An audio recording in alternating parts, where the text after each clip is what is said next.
Hello and welcome to Story Radio, the podcast for readers, writers and lovers of literature everywhere.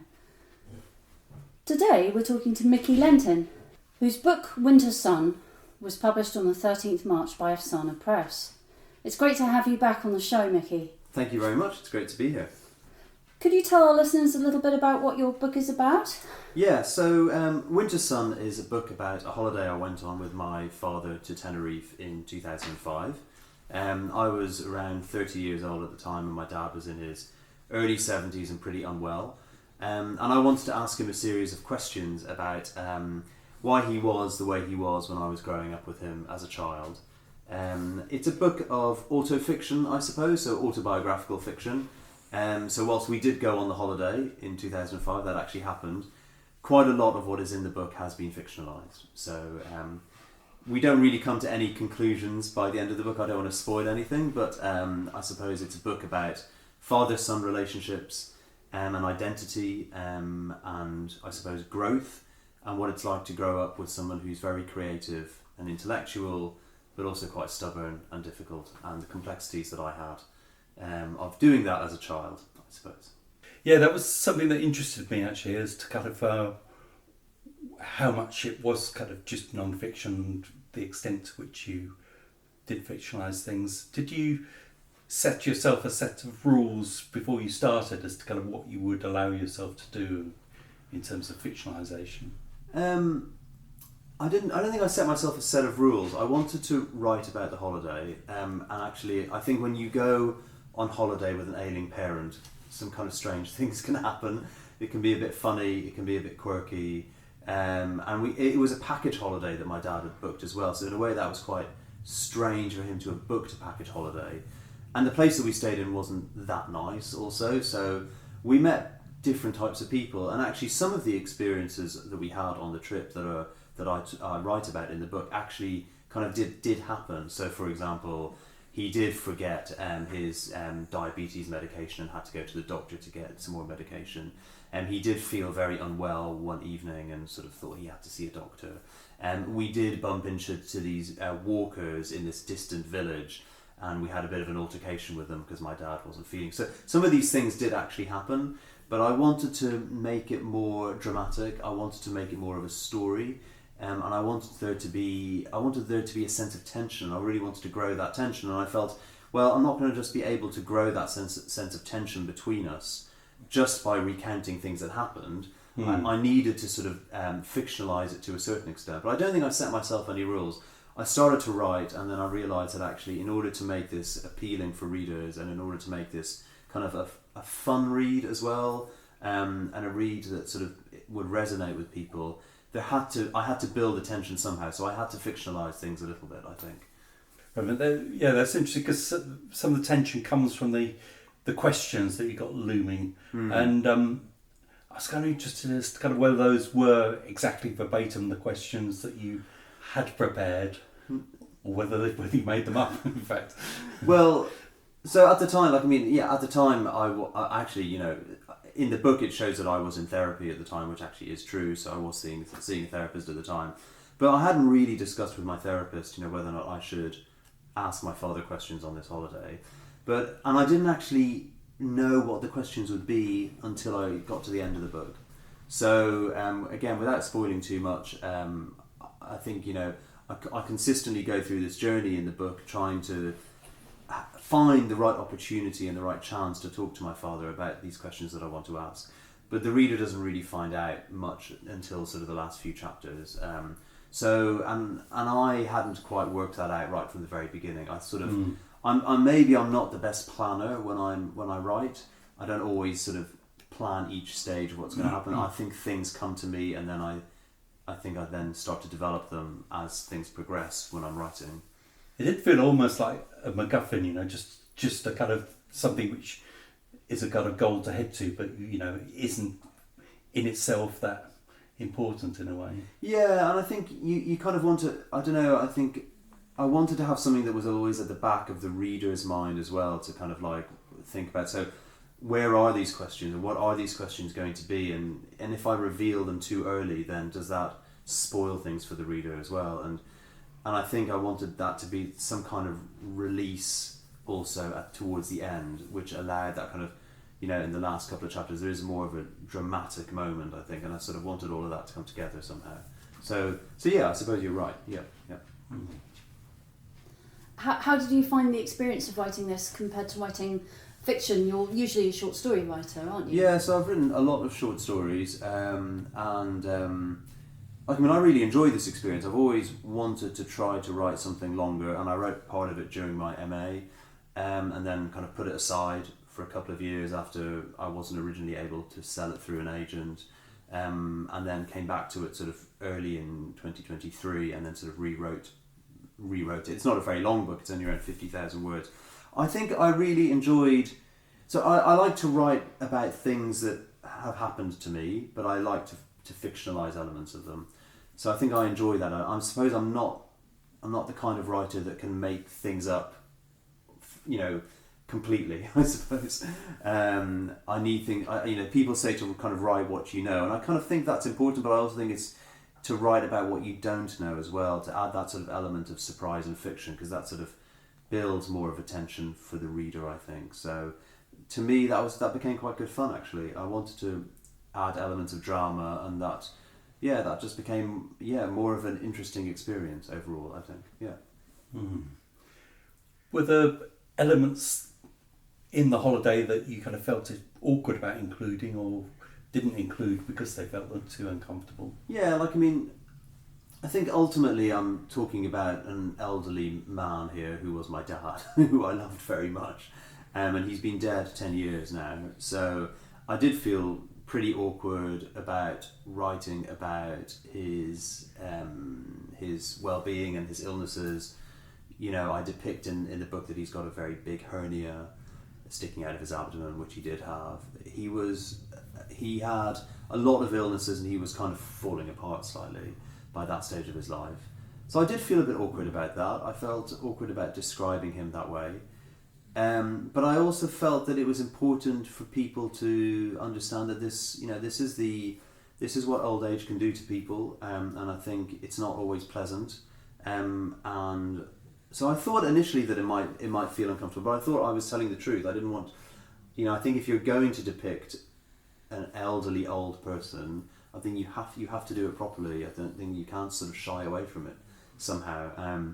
And also there's an element that actually I was kind of exposing my dad to a certain extent, because he was a very well-known person in Ireland. He was a very well-known television and theatre director, and I was exposing the other side of him that people didn't necessarily know about. The fact that he struggled with his identity, he struggled with depression, he struggled with perfection to a certain extent. He struggled with the fact that he didn't have many friends. And I think I felt awkward about that to a certain extent, but I reconciled myself that actually in order to write the story I kind of had to become more comfortable with that. And I didn't feel I was exposing him in a nasty way at all. I think I was exposing him through a loving way, and I wanted to, in an understanding way, as much as I could, really. Were your family okay with? Yeah, so both my mother and my sister are pretty okay with it. Over the weekend, there's just been a long piece that I wrote about him in the Saturday Irish Independent just yesterday, actually, which is a 1,500-word article about the book and about why I wrote the book. And I think my mother felt a little bit, time is a really good healer, isn't it? So after he died, I think my mother was still, to a certain extent, we were all very upset, but he was very, he's still very close, still very raw. It's a very raw emotion when somebody dies, I think. And I think as time goes on, you sort of soften a bit, don't you? And maybe the things that were a bit difficult, you feel that you begin to think that maybe they were less important. And maybe I've kind of exposed him slightly in this article in the Saturday Irish Independent, and also in the book, as being someone who was quite depressed and quite difficult, and reigniting that maybe is a bit difficult for them to read and to think about. But actually, I'm not telling something that wasn't untrue. Do you know what I mean? I'm not being voyeuristic or unpleasant about it. I'm trying to express a different side of an individual that perhaps people didn't necessarily know, and that side is important for me to not to expose, but to tell people about. Yeah. There's a lot of reading in your book, Yeah. especially Philip Roth and Saul Bellow, your father's favourite writers. I think the books that are mentioned are Herzog and Everyman. Yeah, Herzog and Everyman, yeah. Which are both about older men. Yeah. I'd love to know a bit more about whether those writers were an influence on you too, and whether you saw them as a kind of extra narrative when you were writing this. Yeah, so my father absolutely adored, that style of sort of big American writers, John Updike, Philip Roth, Saul Bellow, definitely. I also mentioned the book Stefan Zweig as well, who he adored, and the book that I mentioned that Stefan Zweig wrote was called The World of Yesterday, which he absolutely loved, which is Stefan Zweig's kind of memoir, I suppose, autobiography, about his thoughts about how culture in Europe had died before the First World War, and with the sort of beginnings of nationalism through the First World War, and then he survived the Holocaust, the Second World War, and then fled to Brazil with his wife, and then committed suicide. So it's quite tragic, quite a tragic story, I suppose. But yeah, and Herzog is about a man who lives in New York who's going through a lot of sort of mental angst, and he's going through quite a crazy divorce as well, and he writes letters to officials and to everyone he knows to try to sort of bring across his opinion about things. And I think my father loved the way that these writers were able to kind of express sort of middle-aged angst, and sort of the angst of elderly male sort of life to a certain extent, in ways that really resonated, I think, for an elderly Jewish man like my dad. And I think they certainly influenced me. I've read Herzog a couple of times and reread it as I was writing this book as well, only because I just wanted to remind myself. And I think there are passages in it that are absolutely brilliant. And I think towards the end of Herzog, there's a fantastic scene where basically he stops writing these letters, and he kind of feels that sort of he's kind of said everything that he can say, really.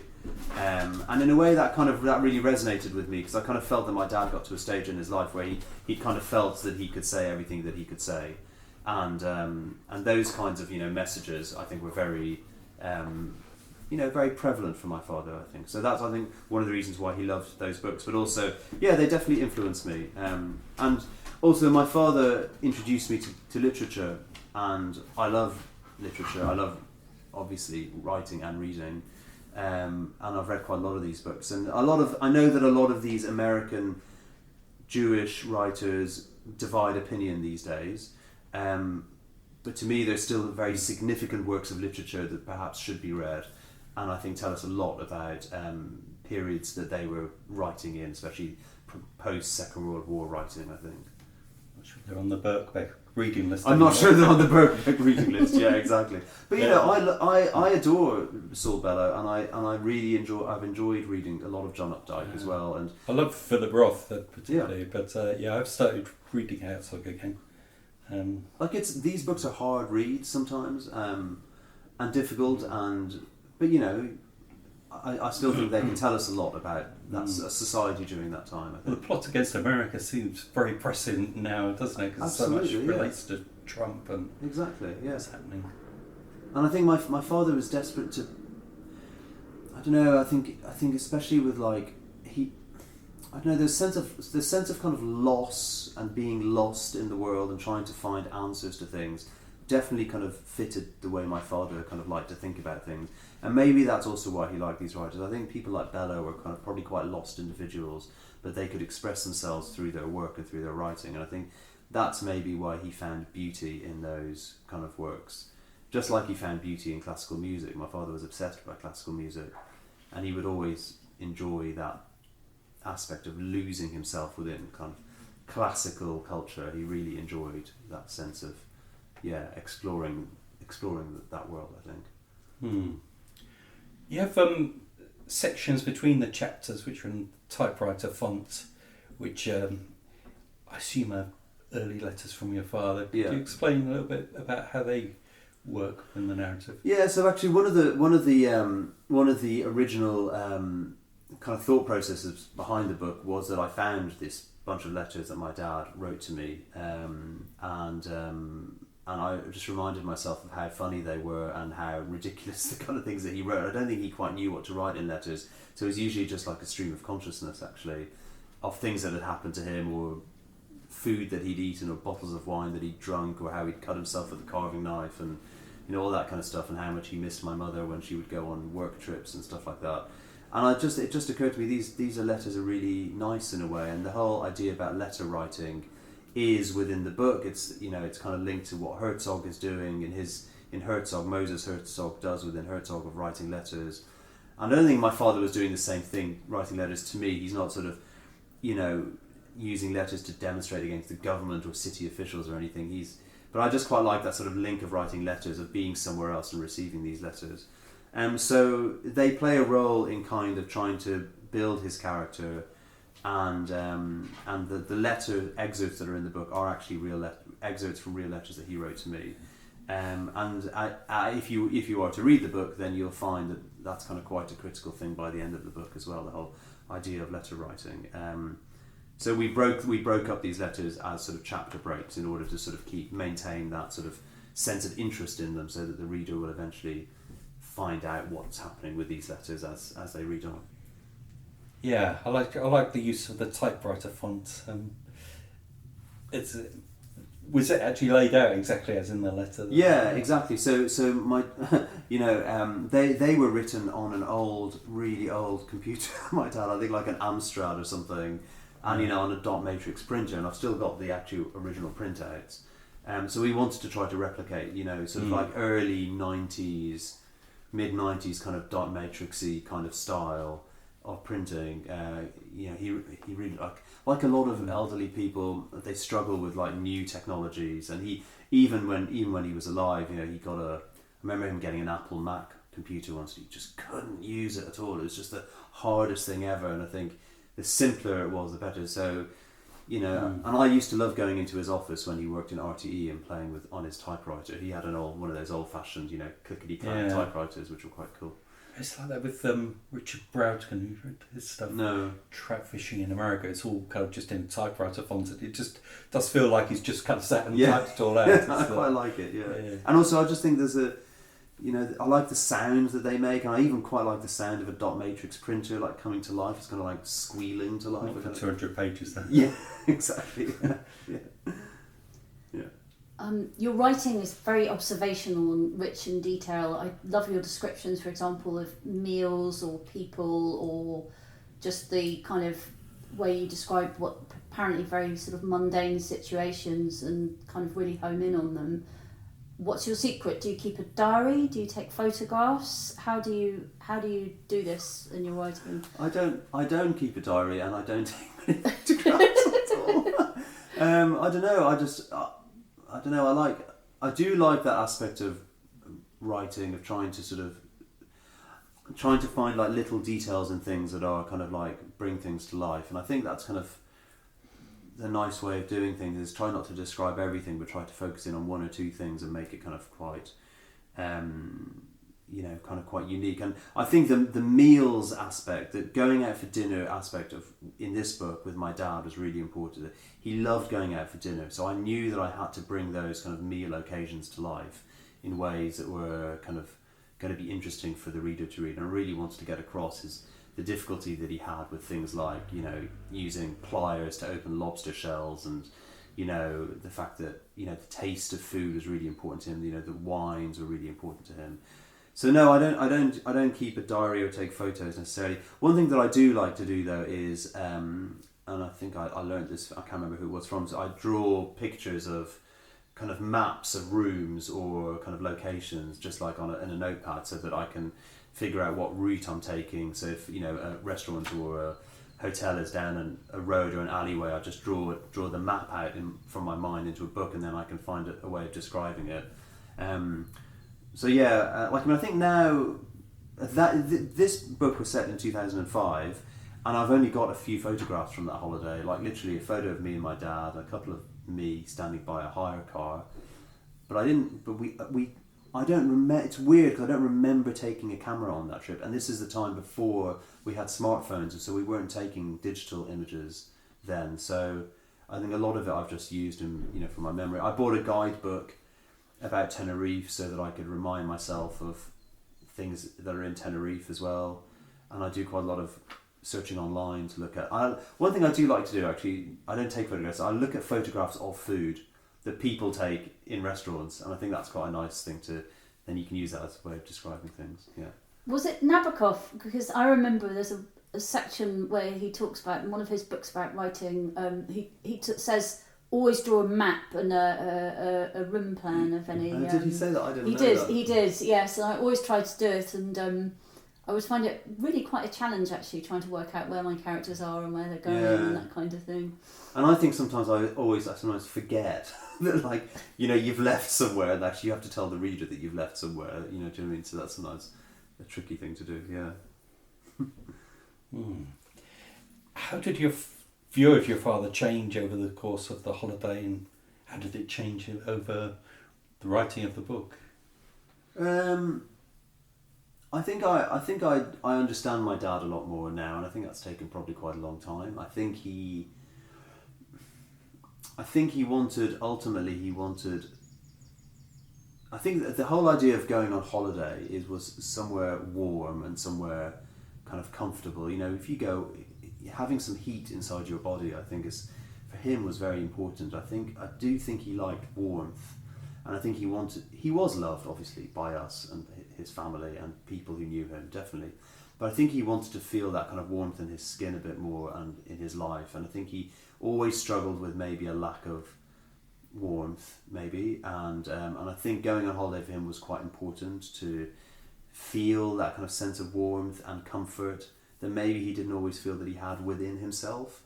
I think that came from an early age in his childhood. I think his parents were not very warm people. There's a whole scene in the book about the fact that he says he wasn't hugged ever by his parents, and I think that really, I think that really affected him as he grew up. He wanted to be loved. He wanted to be supported. He wanted to feel that sense of warmth. So I think the more I've thought about it, the more I've thought that actually maybe that's what he was looking for, a sense of comfort and warmth. And that's why he enjoyed going on these trips, and why he enjoyed actually being in the sun in general. And actually, so I think my view of him has changed. Yeah, certainly. I think I he has understand things he wanted to get from you, and do you think he got them on that holiday, or did he just want sun and food? I think he wanted to know that I was close to him and would appreciate him, which of course I did, and I still do, absolutely. And I think he wanted to feel that, that he had my support. And I think he definitely had my support, but I was also very frustrated by him because he didn't always allow you the space to disagree, or he didn't want to necessarily take on your viewpoint. And that became over time just quite, I suppose, sort of a bit tricky, really, in a way. And when you don't want to constantly battle with your parents, really, do you? And so on the one hand, I think he wanted that sense of support and warmth. And on the other hand, he just wanted to argue and discuss constantly. And sometimes you also want just to have a bit of normality and peace, which actually I think genuinely is what he wanted, but he struggled with that, I think. So yeah, I don't know if I know the answer to that question. You had a list of questions?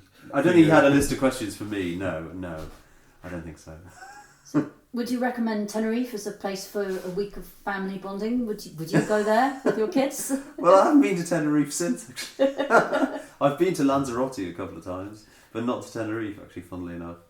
I don't know, we had it was a fun kind of week away, 9 days away, if not sort of slightly fraught. But yeah, this is the thing about going on family holidays, is how often have we all been on family holidays, and sometimes they're absolutely brilliant and everyone's getting on like a house on fire, and sometimes it's an absolute disaster. And I think there's a bit in the book where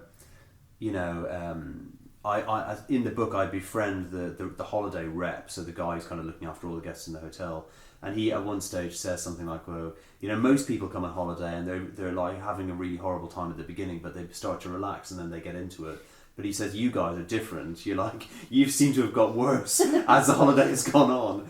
And so I think family holidays can either be fantastic and great, or they can be difficult and quirky. And sometimes people don't want to necessarily be so long with their loved ones because they just begin to annoy each other.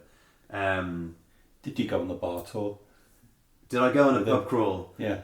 Well, I went out one evening. It wasn't precisely as depicted. But I was happy you're going to be wearing the t-shirt. I don't have the t-shirt now. I'm glad you're a close reader, Martin. Yeah. So, what's your next project? So my next project is a book that I'm writing about another trip I went on with my mother actually to Romania. My mother's family are originally from Romania before they moved to Palestine, just as the Second World War was starting. And my mother wrote a book about going back to Romania in 1984 during the period of Ceausescu's regime. She travelled there in 1984 and then she wrote a fictional piece about her family leaving Romania. And me and her had wanted to go to Romania for ages, but we couldn't because of COVID. And then eventually we went around a year ago on this trip to go to the places where my mother had been in the 80s. And it was a very odd trip, for a variety of reasons. It was a really bizarre trip, and so I'm writing a sort of a semi non-fiction book about a middle-aged man who goes to Romania to find a house in Romania where his grandmother was born that his mother has asked him to save, and that's all I'm going to say right now. So it's kind of based on a trip that I went on, but also partly fictionalized as well because I'm keen to sort of bring certain elements into it.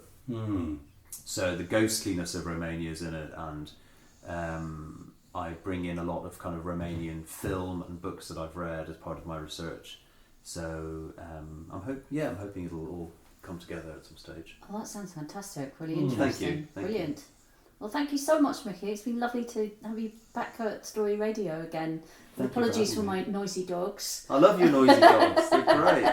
They're such fun. No, thank you for having me. It's always lovely to see you guys. And as the dogs are actually asleep, maybe you could do a quick reading? I could do a quick reading, yeah. Winter Sun. This was the last holiday I went on with my father. Day 1, steak tartare, Friday, December the 12th, 2006. The 8:20 flight from Dublin to Tenerife was delayed. A cold breeze circulated with the hot air of the cabin as we waited for the doors to close, the seatbelt sign to ping on, and the relief of the airplane to push back. My father, who I called Abba, father in Hebrew, dozed next to me in the aisle seat of row 12. Now in his mid-70s, he craved an annual dose of winter sun, hoping it would help relieve him of his tzores, his troubles. My mother usually accompanied him on his pilgrimage to the Canary Islands. This year she refused to go. I protested that I had better things to do, and suggested that he enjoyed his own company, so couldn't he just go alone? But she insisted. She needed me to look after him. She told me he enjoyed my company. I was between jobs. I didn't really have anything else on, so I finally agreed to be his chaperone. Abba had removed his sandals and socks, exposing his calloused feet and stretched out his legs. A muscle man sat in the window seat, bulky headphones on his head, his sharp elbow occupying the armrest to my left. I was squashed tight in the middle. Earlier, Abba had insisted that it was too far to walk to the departure gate, so I booked the airport buggy. The driver and other passengers, though, weren't amused by his frequent toilet stops and detour through duty-free to pick up a bottle of Jameson's whiskey, where he also took the liberty of tasting a single malt that he managed to spill onto his smock. While he was drinking, I knocked over a bottle of aftershave with my backpack, an edge of the thin, transparent glass chipping on the ground. No one seemed to notice, and pretending it wasn't me, I kicked the splinter of glass under a counter, replaced the bottle on the shelf and rejoined Abba on the buggy. I told myself the damage was nothing as the buggy drove away, but the bottle was chipped, on the edge, a bit like me.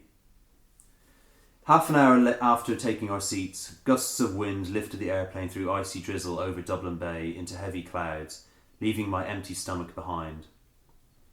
Abba laid his warm hand on mine, his wedding ring resting firmly on my knuckle. I closed my eyes, pushed my head back against the headrest, and wondered when it had last been cleaned of other people's greasy hair. With every shudder the airplane made, I pulled my seatbelt tighter, gripped the armrests, and repeatedly read the instructions on the safety card that was laminated onto the back of the seat in front. How would I get Abba out in an emergency, I wondered. In his state, there'd be no way he'd be able to scramble through the cabin aisle to safety. Would I just leave him, alone, waiting to be rescued? 10 minutes later, the seatbelt sign chimed off. I climbed over Abba, went to the bathroom, and looked at myself in the backlit mirror. He often moaned that my posture was curved and that I should see his marvellous Feldenkrais practitioner who would put me right. I stretched my shoulders back until I stood straight, but they sprung forward, as if my body preferred to hunch. My eyes were bloodshot and eyelids baggy behind my glasses. My forehead was creased with concern. I tried to freshen up by splashing some water onto my unkempt beard and running my wet hand over my balding head, but the tautness in my face remained. A bout of turbulence shook the airplane, so I sat on the closed toilet seat in the cramped cubicle, one hand clutching the handrail until it passed. Rummaging through my wallet, I removed a piece of lined A5 paper I'd been meaning to look at. The sharp folds had nearly worn through the fibres, so I unfolded it carefully, stared at my messy handwriting and silently read 5 questions I'd brought to ask Abba while we were away. I caught a few glimpses of how I might ask these questions, maybe over dinner or during a drive, but the thoughts quickly faded. I left thinking nothing much, apart from an image of my Ima, mother in Hebrew, waving at the taxi earlier that morning as we drove away from my parents' house in Harold's Cross in Dublin in the dark. Breathing heavily, I delicately folded the piece of paper and slid it back into my wallet, wiped the sink with a paper towel, and listened to the suds get sucked into the bowels of the fuselage.